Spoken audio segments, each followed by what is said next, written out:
उधर से एक शुरू करके ना एक दफ़ा फिर मेरे ऊपर ले आना है।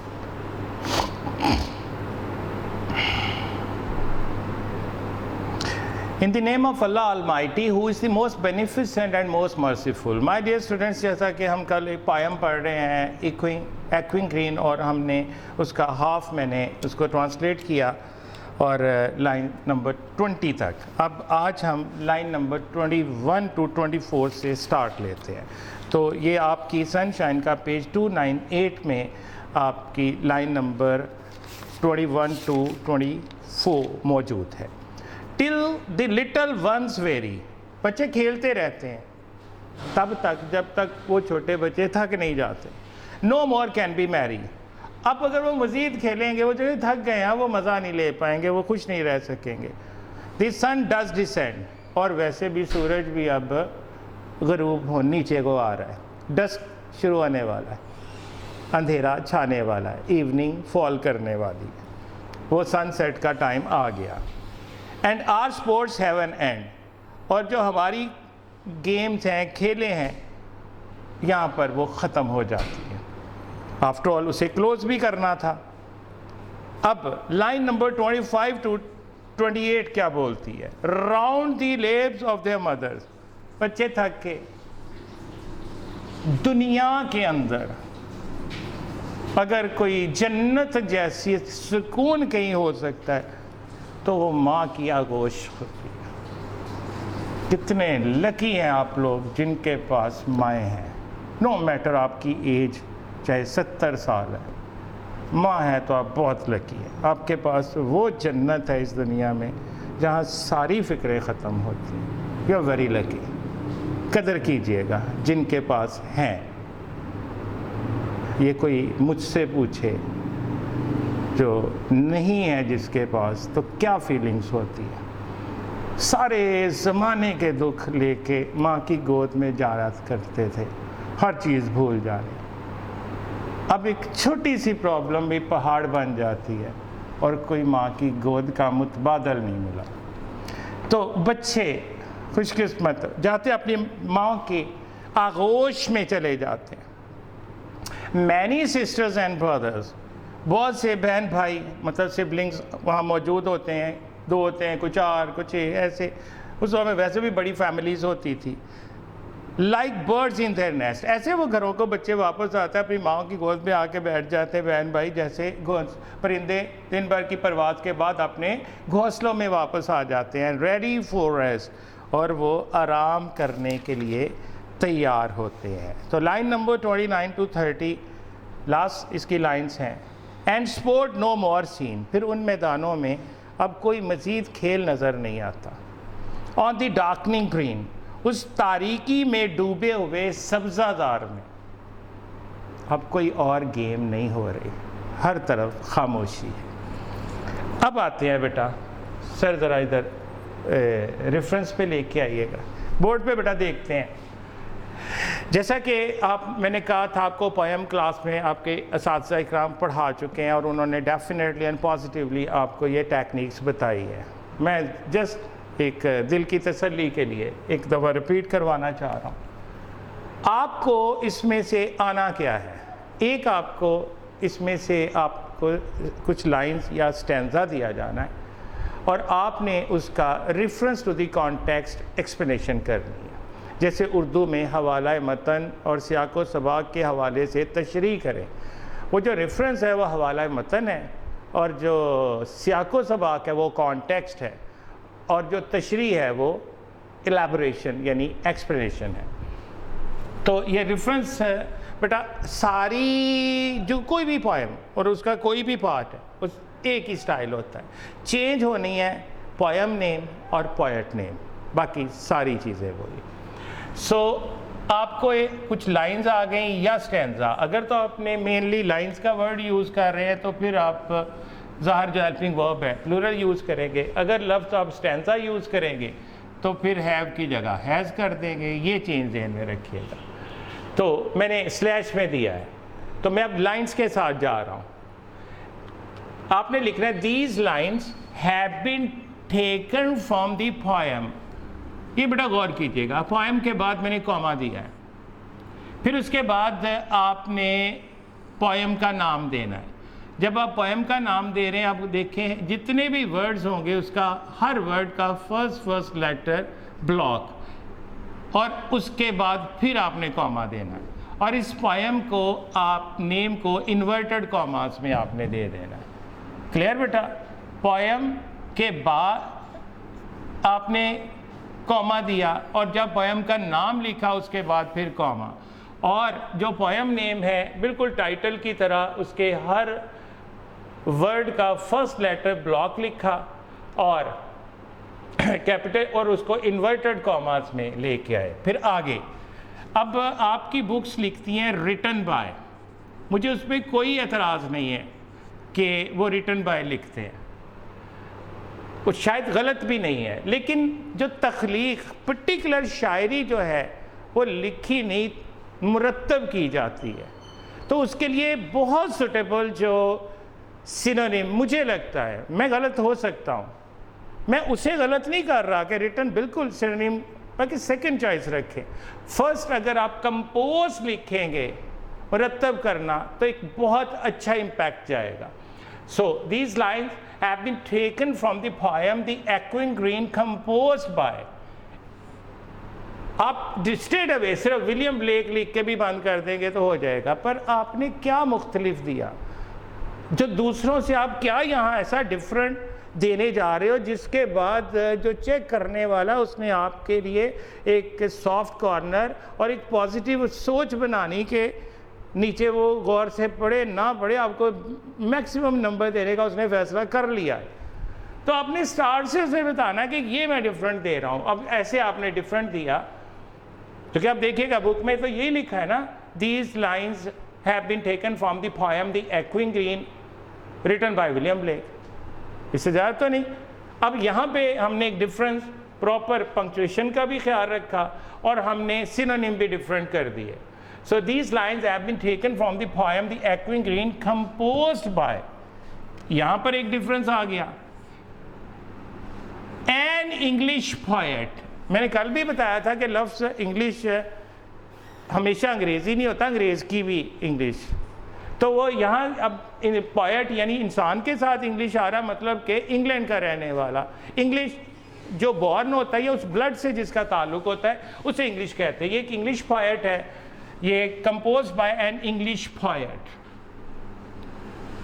Compose by an English poet, comma दे दें, विलियम ब्लेक। अब आपने नाम दिया। अब ये देखें यहाँ से आपने इम्प्रेस कर दिया कि बच्चे को शायर के बारे में, पोएट के बारे में भी, पोएट के बारे में भी बच्चे को पता है। एक लाइन आपने मज़ीद और लिख दी, जैसा कि हमें अगर पता है, थोड़ा सा उसको सर्च करेंगे तो ऐसी चीज़ें मिलेंगी आपको। बाकी इंशाल्लाह हम टीचर्स भी आपके लिए ऐसी चीज़ें आपको प्रोवाइड करेंगे। अगर यहाँ कर रहे हैं तो तब क्लासेस में भी करेंगे। यानी कि अब बंदा होता है कि एक तो सर आपने करवा दी तो बाकी पोएम्स तो बाकियों को भी करेंगे। बेटा इसको तो पहले इंजॉय करो आप। एक लाइन इसने आपको बिल्कुल डिफरेंट कर देना है। यहाँ भी आप इम्प्रेस कर चुके हो। अगर मैं पेपर चेक कर रहा हूँ किसी भी बच्ची का, मुझे नहीं पता किसका है, आपने मुझे यहाँ इम्प्रेस कर दिया है, आप तो और मुझे लगे हो, अब तो आप बॉम्ब जो है ना, एटम बॉम्ब फेंकने लगे हो। This poem has been taken from his masterpiece book. उसने कोई शाहकार किस्म की, जो ही मतलब कि विलियम ब्लेक शायर ने की एक मास्टरपीस शाहकार किताब है जिसका नाम है दी सॉन्ग्स ऑफ इनोसेंस, जो कल मैं आपको बता चुका हूँ कि ये नज़म जो है शायर की एक मास्टरपीस किताब है, जो एक एंथोलॉजी होता है। एंथोलॉजी, चले ये प्यारा वर्ड है एंथोलॉजी। एंथोलॉजी बेटा कहते हैं मजमुआ कलाम को, मजमुआ कलाम यानी जिसमें शायर की मुख्तलिफ नज़में गज़लें एक ही किताब में आती है ना, जैसे अहद वफ़ा है या बरगे सहरा है मोहसिन नकवी साहब की, फैज़ साहब की है, इसी तरह जो बुक है वो नेम आता है, लेकिन उसके अंदर पोएम्स तो ज़्यादा होती हैं। तो ये इसकी मास्टरपीस बुक है जिसका नाम है दी सॉन्ग्स ऑफ इनोसेंस। ये पोएम उसमें से ली गई है। यहाँ पर बेटा आपने उसे गिरा दिया है, आपने उसे चारों शाने चित कर दिया है। अब आती है बारी कॉन्टेक्स्ट की। देखिए, इससे अगर आप कॉम्प्रिहेंसिव पे जाओगे तो हर स्टैंजा का डिफरेंट कॉन्टेक्स्ट है। बेटा एक याद रखिए 5 नंबर हैं इसके, तो आपने और नहीं काम हमने करने, कोई और सब्जेक्ट्स भी हैं, फिर इसमें बड़ा काम करना पड़ता है। 5 मार्क्स के लिए मैं हर के लिए कहूँ कॉन्टेक्स्ट भी आप अलग से लिखे, एक्सप्लेनेशन भी आप इतनी की लंबी जो अनड्यू है नहीं बेटा, उसके लिए थोड़ी सी स्ट्रैटेजी। कॉन्टेक्स्ट भी हमने सारी पोएम के लिए एक करना है। अगर आप जो मैं कह रहा हूँ सनशाइन कॉन्साइज, उसमें जो कॉन्टेक्स्ट है ना वो बहुत ज़बरदस्त है। इसके अलावा आप अपने रिस्पेक्टिव क्लास टीचर्स के साथ भी डिस्कशन करें कि वो कुछ लाइंस अगर ऐड करना चाहें उसमें, या वो खुद से देना चाहें कोई, तो वो भी आप ले सकते हैं। मैं आपको तो रिकमेंड करूँगा कि आप एक तो वो कंसाइज जो सनशाइन है उसके वाले कॉन्टेक्स्ट को फॉलो करें, और अपने टीचर से भी डिस्कशन करें, अगर वो कुछ उसमें एडिशन ओमिशन कर दें तो और अच्छा हो जाएगा। एक्सप्लेनेशन की बात करते हैं। बेटा ये देखें, इतनी लंबी एक्सप्लेनेशन, नो बेटा इट्स नॉट पॉसिबल। अब क्या होना है, अब आपके मेन आइडिया ने काम भी करना है।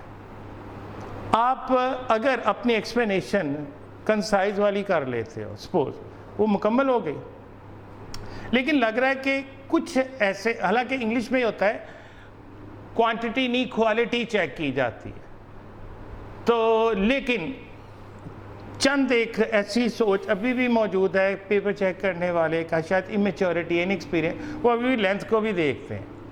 तो चले कहीं हमारा पेपर वो चंद एक के पास ना चला जाए।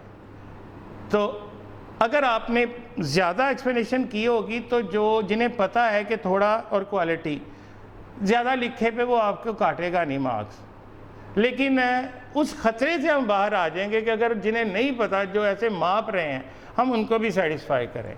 तो आपने जहाँ पर उसकी एक्सप्लेनेशन कंप्लीट होती है उसके आगे आपने मेन आइडिया दे देना। कोई भी स्टैंजा आ गया, उसके बाद वो एक्सप्लेनेशन के बाद कंसाइज वाली के बाद आपने उसको साथ ही जोड़ देना है मेन आइडिया को। साइज भी इतना हो जाना आपके लिए आसानी भी होगी। इसके बाद बेटा जो एक्सप्लेनेशंस के बाद फिर आप आ जाते हैं अपने जो प्री रीडिंग क्वेश्चन और वाइड रीडिंग और एक्सरसाइज बेस्ड। स्टार्ट में मैं आपको प्री रीडिंग कहूँगा कि आप पहले प्री रीडिंग क्वेश्चंस तैयार करें, इसकी आप तकसीम करें, और फिर आप एक्सरसाइज बेस्ड जो क्वेश्चंस हैं जो कि 8 होते हैं, आप उसे एक दिन में आप प्री रीडिंग रख लें, एक नेक्स्ट डे में 1 to 4 आपकी एक्सरसाइज बेस्ड, और थर्ड डे में आपने 5 to 8 ऐसे आराम से क्लियर होगा। फिर उसके बाद देखें इसमें से सिनोनिम्स और MCQs आते हैं, तो उसको थोड़ा इंजॉय करने के लिए मैं आपको थोड़ा तरीका भी बता देता हूँ कि आपने किस तरह से उसे तैयार करना है। So let me find from your book, ये पेज 321 है, 321। इसमें बेटा देखिएगा बड़े आराम से उसने ये एक्सरसाइज दी है। द सन डज अराइज, मैं सिर्फ आपको बता रहा हूँ, ऊपर आपको पता है कि आपने कैसे करना। द सन डज अराइज, अब अराइज एक चीज़, अंडरलाइन वर्ड का अगर बेटा आपको उर्दू में मतलब पता है ना, तो 99.99% चांसेस हैं कि आप एग्जैक्ट अपने सिनोनिम तक पहुंच जाओगे, चाहे वो फर्स्ट जनरेशन के हो, थर्ड के हो, फोर्थ। फॉर एग्जांपल जैसे शो, आपने ज़्यादा से ज़्यादा एक एलिस्ट्रेट या 2 डिपिक्ट तक कर लिए, लेकिन अगले आपको नहीं आते, या आपको शो का डिस्क्राइब और पोर्ट्रेट तो पता है, एलिस्ट्रेट और डिपिक्ट नहीं पता। ये जनरेशन्स हैं कि एक के 5-5, 6-6, 7-7 सिनोनिम्स भी होते हैं, 10-10 भी। अब वो पाबंद नहीं है कि इसी किताब से डालेगा, वो उनमें से कोई भी दे सकता है। तो अब हर वर्ड के इतने सिनोनिम्स भी आप तैयार नहीं कर सकते। उसमें होता है असिमिलेट करना। जब आपको उस अंडरलाइन वर्ड का मतलब आता होता है ना बेटा, आप उसके करीब तरीन पहुंच जाते हैं। जैसा कि इसमें देखें, अराइज है, मतलब आता है तो स्लीप, अराइज स्लीप हो सकती है। आपने जब ऐसी कंफ्यूजन आ जाए ना, नहीं पता चल रहा कि कौन सा है, आप किसी भी तरह कन्फ्यूजन में आ गए तो पहले उनको ख़त्म करें जो नहीं हो सकते। स्लीप नहीं हो सकता बेटा, राइस उठना है, राइस ये करीब 3 है, लेकिन जल्दी ना करें, अगले अभी देख लें। रेस्ट आराम करना नहीं, सेट नहीं, इसका मतलब राइस बन रहा है। क्लियर? आपने वो पहला भी क्यों ना आपको मिल जाए, लेकिन आपने बाकी जरूर पढ़ने, कहीं को ट्रैप तो नहीं आया। And make happy the skies. अब हैप्पी मतलब वो इंसान थोड़ी है स्काई को कह के मारेगा, जॉयमेंट या वो बड़ी स्माइल पास करेगा, कोई डांस करेगा। आसमान के खुश होने का मतलब एक जॉयफुल कंडीशन में आ जाता है, इंटरटेनिंग कंडीशन में आ जाता है। तो इसी तरह हैप्पी मतलब खुशियों की बात है, तो एंग्री तो नहीं हो सकता ना बेटा, वरीड परेशान तो नहीं हो सकता, वीक तो नहीं हो सकता, तो बचा है जॉयफुल। याद रहे, जो स्कीम होती है इंटरमीडिएट, बोर्ड ऑफ इंटरमीडिएट जो स्कीम देता है, उसके मुताबिक होता है जब आप सिनोनिम्स करते हो, तो नीचे जो 4 ऑप्शन होते हैं उसमें से 3 इंटोनिम्स होते हैं, एक आपका वो सिनोनिम होता है। जैसा कि आप इसमें देख लें, हैप्पी, अब देख, एंग्री इसका इंटोनिम हुआ, वरीड परेशान इंटोनिम हुआ, मुतजाद है, वीक कमज़ोर इंटोनिम हुआ, तो बचा एक। अगर मतलब पता है तो आप पहुंच चुके हैं। ये 2 रूल्स याद रखिएगा, एक तो आपको उर्दू में मतलब पता हो उसका, सेकेंडली आपने देखना है कि इसमें इंटोनिम्स कौन से हैं या कौन से नहीं हो सकते, उसको आप ख़त्म करें। जो बाकी बचेगा वो प्योरली कंफर्मेशन हो जाएगी कि यही मेरा टारगेट है। तो इसके साथ बेटा ये कोई 25 इसके अंदर हैं और 7 MCQs हैं, इनको भी आप कंप्लीट ज़रूर कीजिएगा। वक्त की कमी के बाइस मैं यहाँ पर इस लेक्चर में ये मुकम्मल नहीं करवा सकता, बट मैं करवाना चाहता हूँ। मैं इसलिए इसको नेक्स्ट लेक्चर में आपको इसके सिनोनिम्स और MCQs अपने हाथों से अपने तरीके से करवाऊँगा, अपनी पूरी तसल्ली करूँगा। मैं कोई लूप होल नहीं छोड़ना चाहता, कोई नुक एंड कॉर्नर इसका मिस नहीं होना चाहिए। लेक्चर बढ़ता है तो बढ़ जाए टाइमिंग, पर आपको पूरे की पूरी इंफॉर्मेशन देनी है। तो अभी एक लेक्चर इसके ऊपर और आपको मिलेगा, तो मिलेंगे इंशाल्लाह बड़ी इंफॉर्मेटिव चीज़ों के साथ। कोशिश करूँगा बहुत कुछ नया आपके लिए लेके आऊँ। टिल देन बेटा, take care, take a great care of you and your families and your health as well and your aim. And please remember me in your best prayers with this belief that you all sons and daughters are always the permanent part of my best prayers. Always stay blessed beta. Allah Hafiz.